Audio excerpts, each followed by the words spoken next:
शरीर तंदुरुस्त रखना चाहिए, मन प्रसन्न और बुद्धि में बुद्धिदाता का ज्ञान बढ़ाए रखना चाहिए। आप कभी न सोचो कि मेरे 2-4 बेटे हो गए, मेरे 10-5 करोड़ देश परदेश में हो गए, मैं बड़ा सुखी हूं। नहीं, धोखे में मत पड़ो। इन चीजों से आपने समय बिगाड़ा। आप लोग सब कुछ चला जाए और मौत आकर गला घोंट दे, फिर भी आपके सुख को वो छू नहीं सकते। ऐसे आपके आत्मा के खजाने को जब तक नहीं पाया तब तक बेहोशी की टॉनिक मत लीजिए, बेहोशी की गोली मत लीजिए कि मैं I am happy, I am happy. Happy काहे की हैप्पीनेस? जरा सा इनकम टैक्स का आ जाए नोटिस तो हैप्पीनेस गायब, जरा सा बीमारी आ जाए हैप्पीनेस गायब। नहीं, तुम अपने को सुरक्षित तब मानो कि जहां कोई दुख नहीं पहुंचता है, उस अपने सत्य वस्तु में तुम्हारी स्थिति होने लगे। रामतीर्थ बोलते थे कि हे मूर्ख धनवानो, आप अपने एक एक नख का बीमा उतरा लो, फिर भी तुम्हारी सुरक्षा पूरी नहीं रहेगी। जहां असुरक्षा है वो है देह और जगत के विकार, और जहां सुरक्षा है वो तुम्हारा है आत्मा परमात्मा। उस आत्मा परमात्मा में आकर तुम सदा के लिए सुरक्षित हो सकते हो। छोकरो छेन, पैसा छेन, सोसाइटी छेन, जमीन छेन, फलाणું छेन, ये બધું ठेकाणा વિનાનું છે। જ્યાં जिस ज्ञान स्वरूप से, जिस सत्ता से तुम्हारा कभी वियोग नहीं होता, उस सत्ता का ठीक से परिचय ज्ञान मिल जाए। दुकानदार तोल तोलते थे तराजू, तो ग्राहक नजर रखता है पल्लड़ पर, लेकिन डंडी मारने वाला हाथ से डांडी मारता है।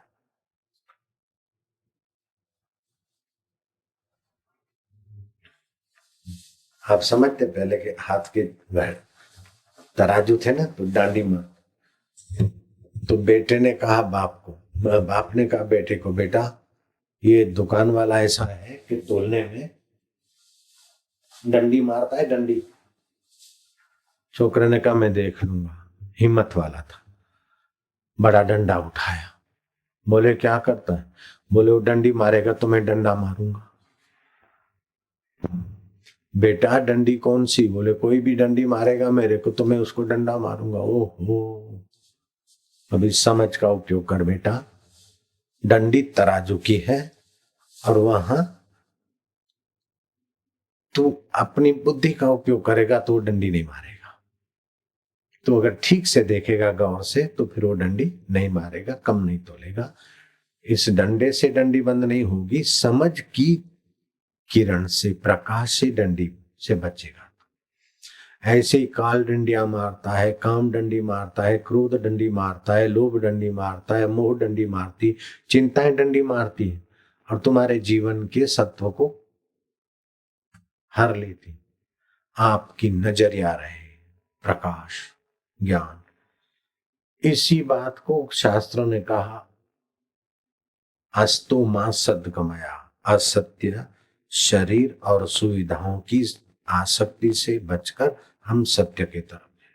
तमसो मां ज्योति गमया। अंधकार से बचकर हम प्रकाश की तरफ, सूझबूझ की तरफ जाए। मृत्यु और माम अमृतम गमया। जन्म मरण के चक्कर से बचकर हम अमर पद को पाए।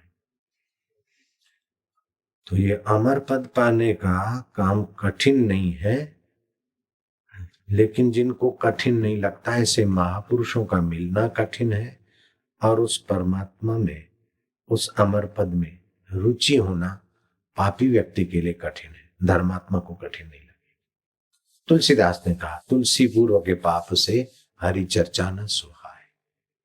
जैसे ज्वर के जोर से भूख विदा हो जाए। जिसके पाप चेष्टाएं अधिक होती है उसको भगवत कथा, भगवत प्राप्त महापुरुषों का संग रुचि करने लगेगा, जाएगा नहीं। जाएगा तो बैठेगा नहीं, और बैठा तो उसका पाप टिकेगा नहीं। बिल्कुल पक्की बात।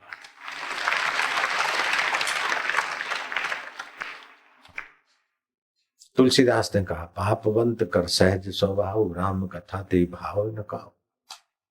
पापी का सहज स्वभाव की भगवत कथा उसे को भाएगी नहीं। तुलसी पूर्व के पाप से हरि चर्चा न सुहाए। हरि चर्चा भगवत कथा उसको रुचि भी नहीं। जिन हरि कथा सुनी नहीं काना, श्रवण रंध्र ए भवन समान। जिन्होंने हरि कथा और आत्मदेव के उस प्रसाद को नहीं सुना, उसके कान है सांप के बिल जैसे। जैसे सांप के अंदर जहर रहता है, ऐसे उसके अंदर राग और द्वेष के ही संस्कार रहेंगे। हरि कथा आएगी तब भगवतीय संस्कार अंदर जाएंगे और भगवत सत्ता का रस जीवन में आएगा। तो वे नेता होने पर भी धनभागी हैं जो ईश्वर की भक्ति का महत्व समझते हैं, ईश्वर के ज्ञान का महत्व समझते हैं। वो धनी होकर भी धनभागी है जो ईश्वरी सुख का ज्ञान महत्व समझते हैं। वो अधिकारी होकर भी धनभागी है जो सर्वोपरि अधिकार के आधार ज्योति स्वरूप ईश्वर को जानने के लिए अपने जीवन का कुछ समय निकालते। कृष्ण ने कहा ज्योतिषाम अपि तज्ज्योति, ज्योतियों की वो ज्योति है तुम्हारा आत्म ज्योति। मैं ये नहीं जानता हूं ये ऐसा है, क्या करें, मेरे दिल बेचैन हो गया है, मुझे कुछ पता नहीं चलता। तो कुछ नहीं जानता हूं, बेचैन हो गए, कुछ पता नहीं चलता, वो किससे पता चल रहा है? वो ज्योतियों का ज्योति तुम्हारा आत्मदेव है। I don't know. अननोन को भी कोई नोन कर रहा है। मैं नहीं जानता हूं, न जानने को भी कोई जान रहा है। वैसी ज्योति से देखेगा तो वो डांडी नहीं मारेगा। फिर मन डांडी नहीं मारेगा। मन रूपी व्यापारी तुमको ठगता रहता है, लेकिन तुम उसको निगरानी से देखोगे तो फिर वो डांडी नहीं मारेगा। बाहर का डंडा नहीं, ज्ञान का डंडा। ज्योतिषाम अपि तज्ज्योति। આટલા ડોલર કરું પછી નિરાતે ભજન કરું, આમ કરું, પણ શરીર ખોઈ નાખ્યું નું શું? 100 काम छोड़ के भोजन कर ले, 1000 काम छोड़ के स्नान कर ले, लाख काम छोड़कर दान पुण्य कर ले, करोड़ काम छोड़कर ज्योतियों के ज्योति परमात्मा से अपना नाता जोड़ ले तो कल्याण होगा। शतम विहाय भोक्तव्यम सहस्त्रम स्नानम आचरेत, लक्षम विहाय दातव्यम कोटि त्यक्त्वा हरि भजेत।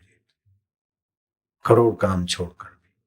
भगवान राम के गुरुदेव कहते हैं कि राम जी, उस आत्मा परमात्मा की विद्या ज्ञान जहां मिलता हो वहां 1000 असुविधा सहकर भी तत्परता से रहना चाहिए। चंडाल के घर की भिक्षा ठीकरे में मिल जाए एक टाइम खाने को, और आत्मज्ञानी आत्मरामी महापुरुषों का सत्संग मिलता है तो उसका त्याग नहीं करना चाहिए। अन्य ऐश्वर्य का उपभोग तो अंत में जीव को नरकों में ले जाएगा। जैसे राजा अज, राजा नृग आदि कई राजा, नहीं, राजा नहुष अजगर बन गए, राजा नृग किरकिट बन गए। तो मरना है ये पक्की बात है, और सब छूटना है ये पक्की बात है। जब मरना ही है, छूटना है, तो आप मरना और छूटना पसंद नहीं करते तो जिस जहां मौत नहीं है और जहां छूटता नहीं उसको पालो बस। मरना और छूटना पसंद नहीं है तो जो मरता नहीं और छूटता नहीं उसको पालो।